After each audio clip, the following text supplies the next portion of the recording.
सभी दर्शकों को हमारी ओर से नमस्ते। आयुष प्रोग्राम में आप लोगों का बहुत बहुत स्वागत करते हैं। दर्शकों, इस प्रोग्राम में हम किसी न किसी बीमारी पर चर्चा करते हैं। आयुर्वेद में इसके बारे में क्या बताया गया है और बीमारी के बारे में उसके लक्षण क्या है और ट्रीटमेंट क्या है, इन सब पर हम बात करते हैं। और आज हम विशेषकर इस प्रोग्राम में बात करेंगे हमारे शरीर के एक महत्वपूर्ण अंग पर। ये जो महत्वपूर्ण ऑर्गन है हमारे शरीर में, अगर काम करना बंद कर दे 2-3 मिनट के लिए तो हमारे जीवन का लीला ही समाप्त हो जाए। तो ऐसा ही एक जो है हमारा शरीर का महत्वपूर्ण अंग, जिसे हम हार्ट कहते हैं, हमारा हृदय, दिल जो है, अगर दिल धड़कना बंद हो जाए तो आदमी की मृत्यु हो जाती है। तो चलिए आज हम इस पर बात करेंगे कि आयुर्वेद में हमारे हृदय के बारे में क्या बताया गया है, उसके क्या लक्षण है और बीमारी लग जाए तो उसके लिए क्या किया जा सकता है, और बीमारी न लगे इसके लिए भी क्या किया जा सकता है ताकि हम अपने हृदय को ठीक रख सके। चलिए आज इस प्रोग्राम में हम बात करेंगे और हम आपको मिलवा रहे हैं डॉक्टर ईश शर्मा जी से, जो हमारे सभी प्रश्नों का जवाब देंगे। नमस्कार डॉक्टर जी, आपका हम बहुत बहुत स्वागत करते हैं आयुष प्रोग्राम में। तो डॉक्टर जी, जिस तरह मैंने बताया, आज हम हार्ट डिसीज़ पर बात करेंगे। तो आगे बढ़ने से पहले सबसे पहले हम ये जानना चाहेंगे हमारा जो हृदय है, जो हार्ट है, वो कैसे काम करता है, थोड़ा सा इसके बारे में आप बताएं। हृदय की वर्किंग के बारे में आप जैसे मैं बताया, आपने पूछा कि कैसे काम करता है, तो आपने खुद ही बता दिया कि ये इतना इम्पॉर्टेंट ऑर्गन है कि अगर ये कुछ मिनट के लिए काम करना बंद कर दे तो फिर प्राणघातक हो सकती है वो स्थिति। हृदय काम कैसे करता है? हृदय जो है वो 1 मिनट में ऐसा मानते हैं कि 72 बार धड़कता है। तो इसका मतलब हो गया कि एक हार्ट साइकिल को पूरा होने में 0.8 सेकंड लगता है। 1 सेकंड से भी कम में हृदय का एक सर्कल पूरा हो जाता है।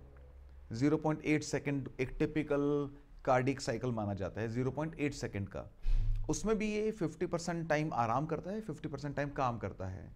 0.4 सेकंड काम करता है, 0.4 सेकंड आराम करता है। ऐसा ये हृदय का व्यापार चलता है, कार्यक्रम चलता है। और मेन इसका जो काम तो एक ही है कि बॉडी की हर एक कोशिका को, हर एक सेल को ब्लड पहुंचाना। ब्लड के साथ में सारा न्यूट्रिशन और ऑक्सीजन ये हृदय ही जो है वो पुश करके पहुंचाता है। मतलब सर से पांव तक, सर से पांव तक वो खून चलता रहता है। या जो ब्लड सर्कुलेशन है वो काम हार्ट का है। ये हृदय अगर पंप करेगा तभी सर से पांव तक हर कोशिका को, हर सेल को ब्लड पहुंचेगा, ऑक्सीजन पहुंचेगी। इसका नॉर्मल एक व्यक्ति में वजन अगर एक 70 किलो का व्यक्ति है तो उसमें हृदय का जो भार है वो 350 ग्राम रहता है। 350 ग्राम इसका वजन रहता है। और ये एक बहुत ही पर्टिकुलर, एक बहुत ही रिदमिक साइकिल में काम करता है, जिसको हम ईसीजी में देखते भी हैं। एनाटॉमी में जो भी बॉडी का वजन बताते हैं कोई भी पार्ट का, आपका किडनी कितने ग्राम का है, 150 ग्राम का, आपका लीवर 1.5 किलो का है ना, आपका पेनक्रियाज जो है वो 70 ग्राम का। तो जो वजन है वो आपकी बॉडी वेट के अनुपात में रहता है। और ये 70 किलो के व्यक्ति के लिए, जिसका बॉडी वेट 70 किलो है, उसके लिए सारी वैल्यूज हैं। अगर आपका बॉडी वेट कम है तो आपके बाकी सब ऑर्गन का वेट भी थोड़ा कम रहेगा। डॉक्टर जी, आपने बहुत अच्छी तरह से समझाया कि हमारा जो हृदय है वो किस गति से काम करता है और कैसे पूरे शरीर में वो खून पहुंचाता है। लेकिन हम ये जानना चाहेंगे आयुर्वेद में इसका कैसे वर्णन किया गया है। आयुर्वेद में सबसे इम्पॉर्टेंट 3 ऑर्गन्स में त्रिमर्मीय में हृदय को माना गया है। तो ये बॉडी का सबसे इम्पॉर्टेंट ऑर्गन है और इसका काम है हृदय, लेना और देना, हरना और ददाती। हर मतलब हरना मतलब लेना और ददाती मतलब देना। हृदय तो लेना और देना। ये इम्प्योर ब्लड को लेता है और उसे लंग्स में भेजता है ऑक्सीजनेटेड होने के लिए, ऑक्सीजन से परिपूर्ण होने के लिए। लंग से वापस रिसीव करता है साफ ब्लड को और पूरी बॉडी में सर्कुलेट करता है। तो हृदय में भी इसका वही वर्णन बोला गया है, पूरे बॉडी में ब्लड सर्कुलेशन को मेंटेन करना हृदय का काम है। डॉक्टर जी, आपने बताया कि आयुर्वेद में हृदय क्या वर्णन, कैसे वर्णन किया गया है, लेकिन थोड़ा सा ये बताएं डॉक्टर जी कि हमारे हृदय जो है, दिल जो है, वो कितना हमारे शरीर में खून पहुंचाता है। जैसा मैंने अभी आपको बताया कि ये 1 मिनट में करीब करीब 70 बार बीट करता है। 1 मिनट में 60, 65, 70, 72, सब में अलग अलग रहता है, तो करीब करीब 70 मान लीजिए। 1 मिनट में 70 टाइम्स ही बीट करता है। और हमारे ब्लड का टोटल वॉल्यूम होता है 5 लीटर। तो 5 लीटर ब्लड को ये जो है 1 मिनट में पूरी बॉडी में सर्कुलेट कर देता है। तो ऐसे करके पूरी बॉडी का जो कंप्लीट ब्लड सर्कुलेशन है वो 1 मिनट में पूरा रिपीट हो जाता है हृदय की नॉर्मल एक्टिविटी के चलते हुए। डॉक्टर जी, कैसे हम पहचानेंगे कि हमारा जो दिल है, हृदय जो है, वो बीमार होने लगा है? देखिए, हृदय को पहचानना बहुत इम्पॉर्टेंट है और थोड़ी बहुत बेसिक बातें तो आपके दर्शकों को भी पता होनी चाहिए, तो ताकि वो डॉक्टर के पास जाने से पहले पहले खुद भी ये एक अनुमान लगा सके कि उसका हृदय काम अच्छे से कर रहा है कि नहीं कर रहा।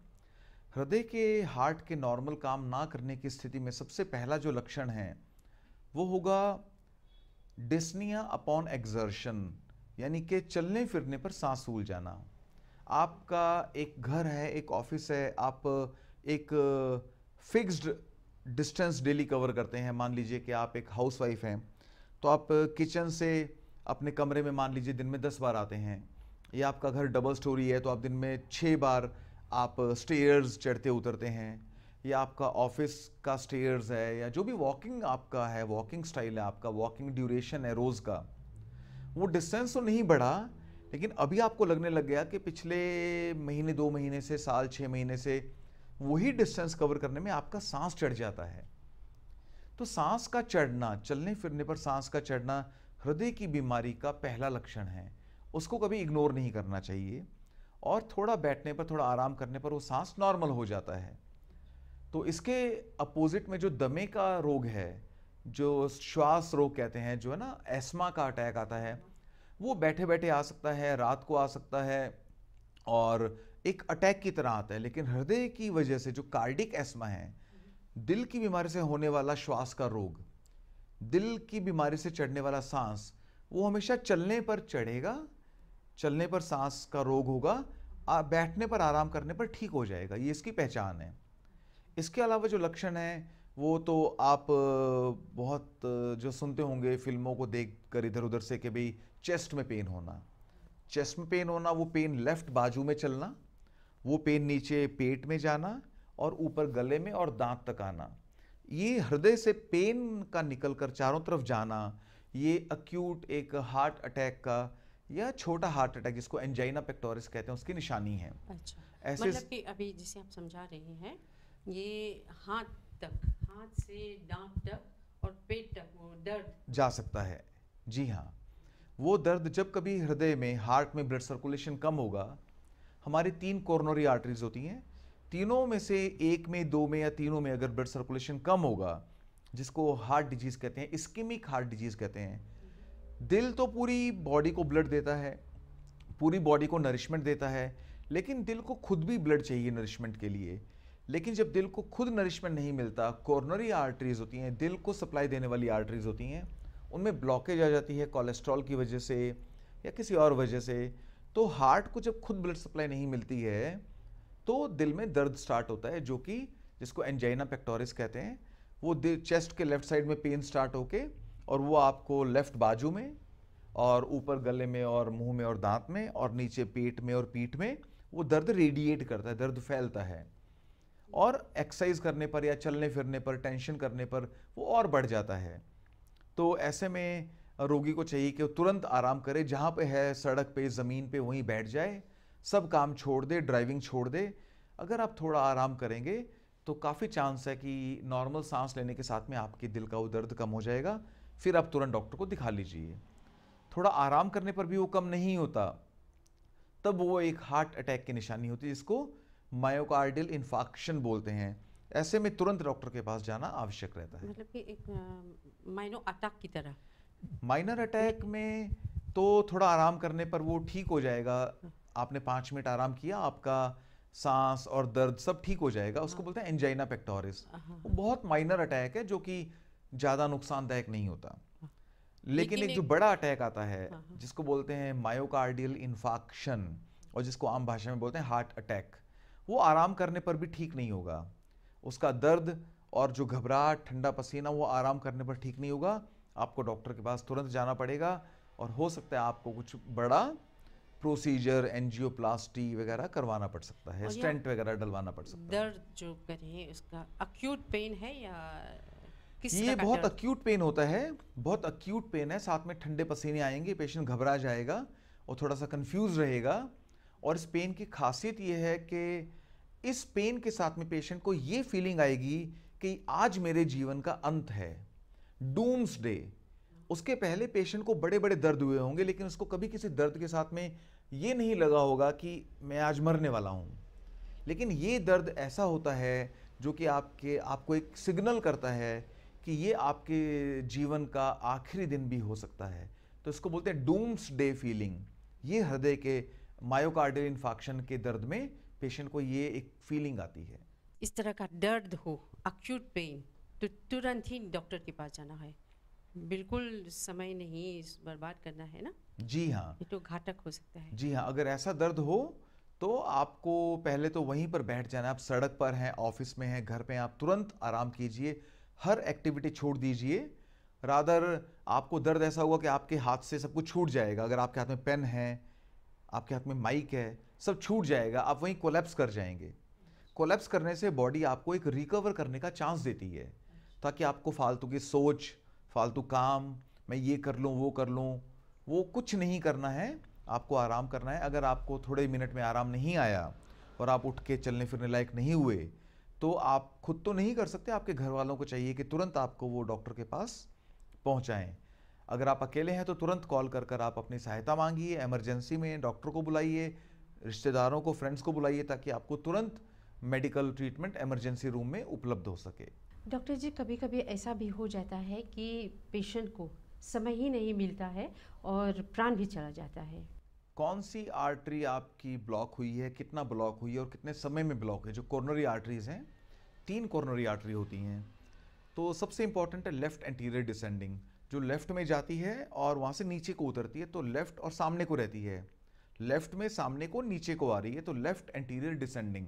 वो आर्टरी सबसे इंपॉर्टेंट है बिकॉज वो हृदय के सबसे इंपॉर्टेंट पार्ट को ब्लड सप्लाई देती है, लेफ्ट वेंट्रिकल को।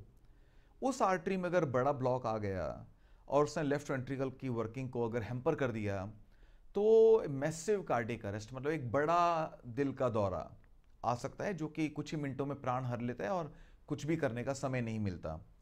और अक्सर जो है रोगी भाग्यशाली होता है कि उसे हॉस्पिटल जाने का टाइम मिलता है, और पहले 4 घंटे बहुत इंपॉर्टेंट होते हैं। मोस्ट रोगियों को समय मिल जाता है चिकित्सा लाभ लेने का।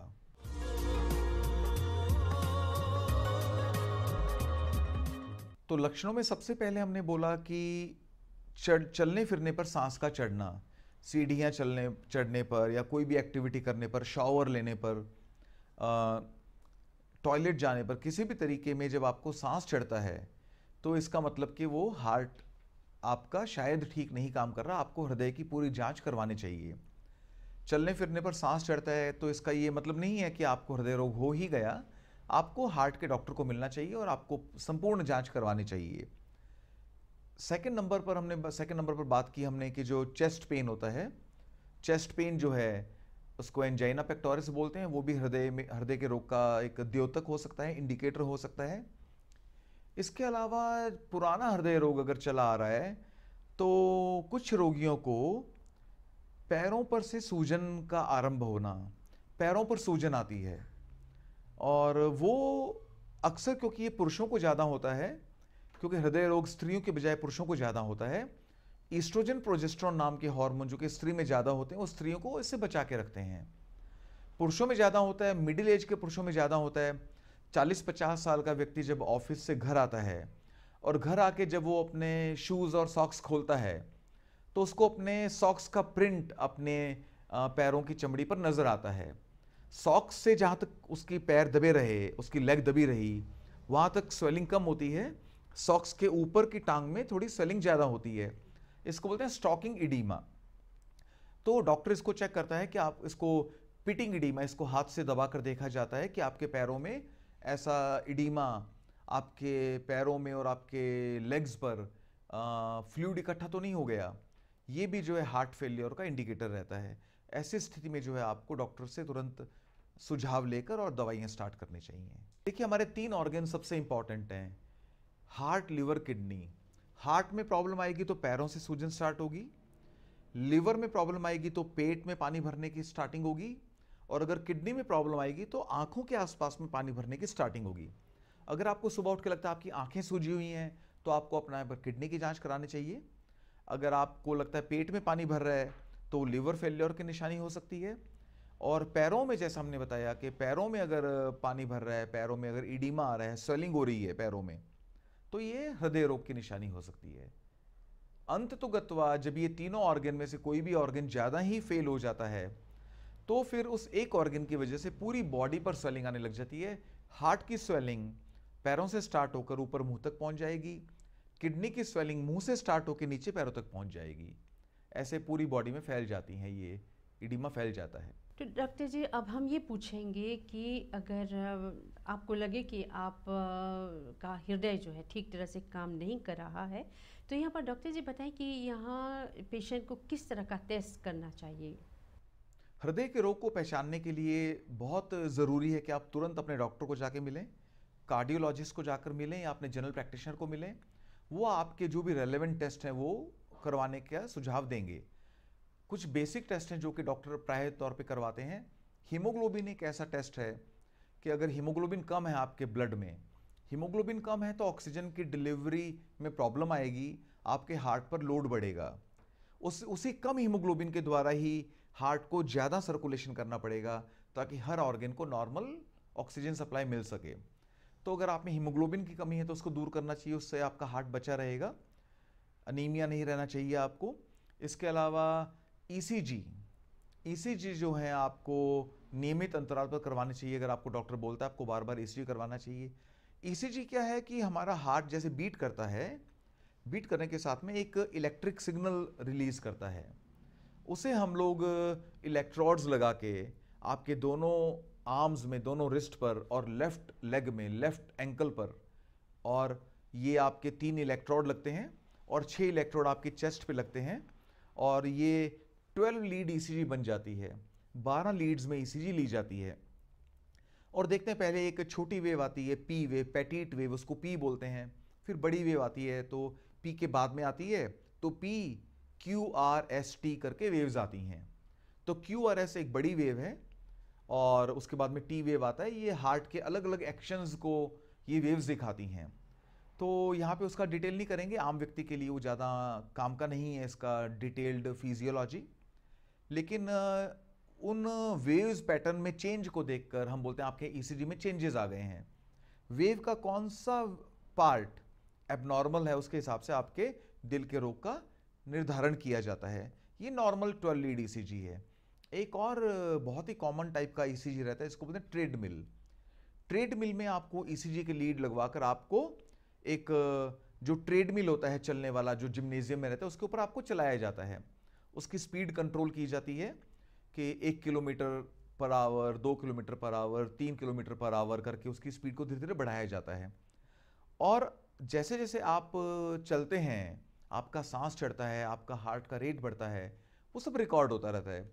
तो किस लिमिट में जाके हो सकता है कि आपका बहुत तेज सांस चल रहा है और आप बहुत अच्छे स्पोर्ट्समैन हैं, आप फुटबॉल बास्केटबॉल खेलते हैं, बहुत तेज आपका सांस चढ़ रहा है, आपके हार्ट की रेट भी बहुत ज़्यादा है, फिर भी आपका हार्ट नॉर्मल काम कर रहा है, बहुत तेज काम कर रहा है पर फिर भी नॉर्मल है, तो आपको हार्ट का कोई रोग नहीं है।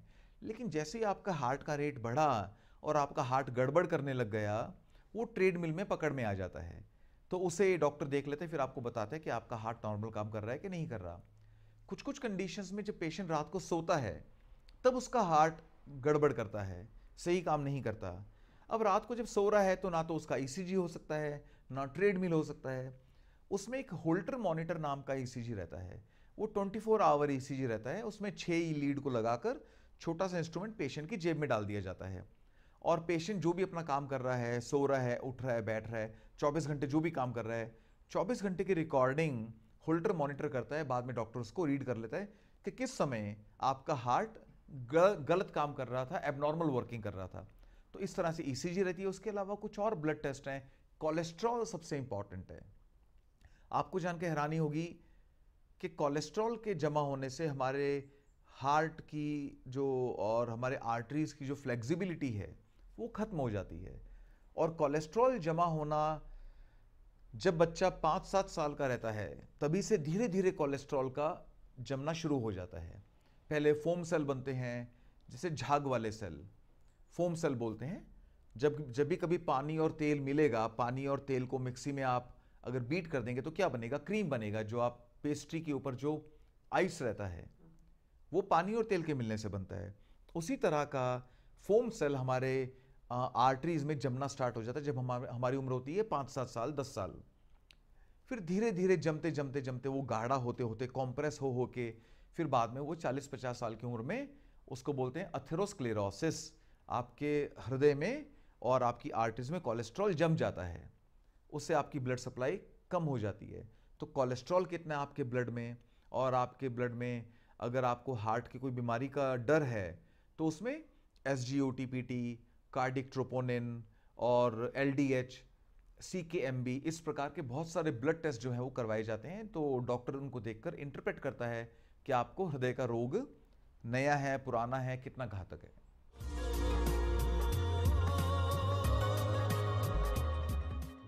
तो हार्ट डिजीज के लिए जो बेस्ट आयुर्वेदा हर्ब्स हैं उनका परिचय करवाते हैं आपसे।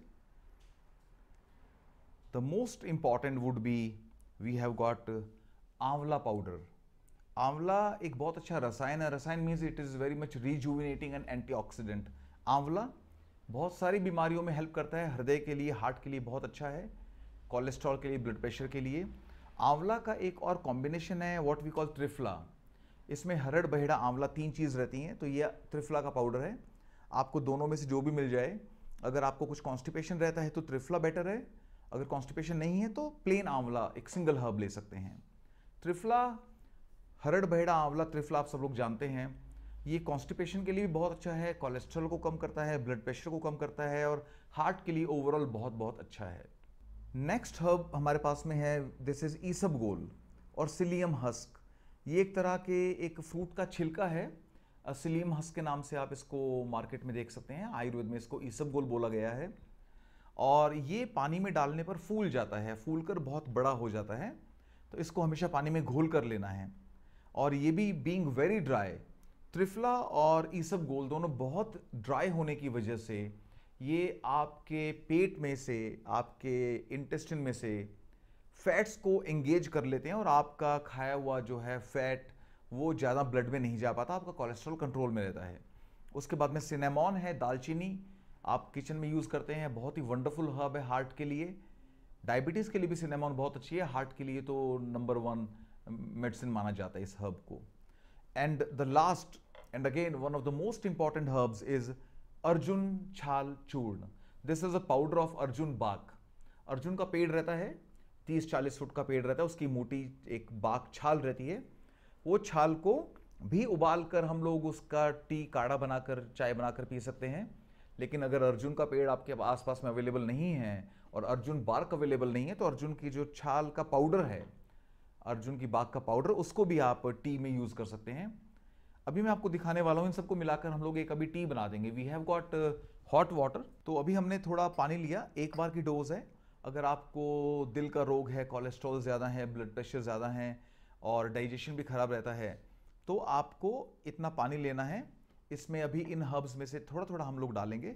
तो ये हमने उबला हुआ पानी लिया है, this is very hot water, 1 बार की डोज है। अब इसमें कितना कितना द्रव्य डालना है, कितना कितना हर्ब्स डालना है, मैं आपको बताने वाला हूँ। तो ईसबगोल को हम लोग पहले लेंगे, तो this becomes like half tea spoon. Half tea spoon को डाल के हमने हिला दिया। ईसबगोल थोड़ा सा फूल जाता है। उसके बाद हमने 1/4 teaspoon full, this is 1/4 teaspoon full, हमने दालचीनी या सिनेमॉन लिया, इसको शेक कर दिया। Then we have got another 1/4 teaspoon full of arjun chhal, इसको भी हमने बीच में डाल के बीट कर दिया। 3 हर्ब्स हम ले चुके हैं, ईसबगोल हो गया, सिनेमॉन हो गया एंड अर्जुन छाल हो गया। आंवला और त्रिफला में से एक हम ले सकते हैं, बिकॉज आंवला ऑलरेडी त्रिफला में है, तो हम लोग त्रिफला लेंगे और वही करीब करीब आधा टीस्पून। तो ये हमारी एक दिल के लिए हमारा एक काढ़ा या टी बोल दीजिए तैयार है, जिसमें थोड़ा इसबगोल है, थोड़ा सिनेमॉन है, अर्जुन की छाल का पाउडर है और त्रिफला है। हमारे पास आंवला था, वो हमने नहीं डाला बिकॉज आंवला ऑलरेडी त्रिफला में इंक्लूडेड है। ये डालने के बाद में आप इसको अच्छे से हिला लें और इसको बार बार हिलाकर आपको इसको एक बार में पीना है। दिन में ऐसा आपको 2 बार पीना है। ये आपका 2 बार का ड्रिंक है एंड हार्ट के लिए बहुत बहुत बहुत प्रोटेक्टिव है, बहुत इफेक्टिव है। लेकिन तभी जब आप चीनी, नमक और तेल, घी और स्मोकिंग कम करेंगे, तभी ये दवाइयाँ काम करेंगी। अगर आप अपनी लाइफस्टाइल नहीं बदलेंगे, डाइट नहीं बदलेंगे, तो ये दवाइयाँ काम नहीं करेंगी। तो उम्मीद है आपको ये औषधि पसंद आएगी, आप इसको प्रयोग कर पाएंगे। तो अगर आपकी उम्र 40 साल से ऊपर है और आपके फैमिली में हार्ट डिजीज़ की हिस्ट्री है, तो आपको ये प्रतिदिन सुबह शाम लेना चाहिए। अगर आप के घर में छोटे बच्चे हैं, उनको आप देना चाहते हैं, तो इसका 1/4 कभी सप्ताह में एक बार उनको प्रिडिक्टिव तौर पे दिया जा सकता है। और लेकिन अगर आपको फुल फ्लेजेड, अगर आपको ऑलरेडी कोलेस्ट्रॉल बहुत बढ़ा हुआ है, तो आपको इसको दिन में 3 बार या 4 बार भी लिया जा सकता है, तो कोलेस्ट्रॉल को ये डायरेक्टली कम करेगा। डॉक्टर जी, आपको बहुत बहुत धन्यवाद देते हैं। आपने दिल की बीमारी जो है उस पर काफ़ी आपने जानकारी दी, लेकिन इतना ये विषय जो है बहुत विस्तृत है, इस पर बहुत कुछ बोल सकते हैं, लेकिन एक एपिसोड में इसको हम पूरी तरह से कवर नहीं कर पा रहे हैं। तो अगले एपिसोड में इस पर फिर हम बात करेंगे और हम दर्शकों को और इस पर ज़्यादा जानकारी देंगे। तो दर्शकों, यहाँ पर हम समाप्त कर रहे हैं आयुष प्रोग्राम। एक और एपिसोड में हम हमारे जो हृदय है इस पर हम और ज़्यादा जानकारी देंगे। तो अगली भेंट तक हम आपसे अनुमति चाहेंगे। हमारी ओर से नमस्ते।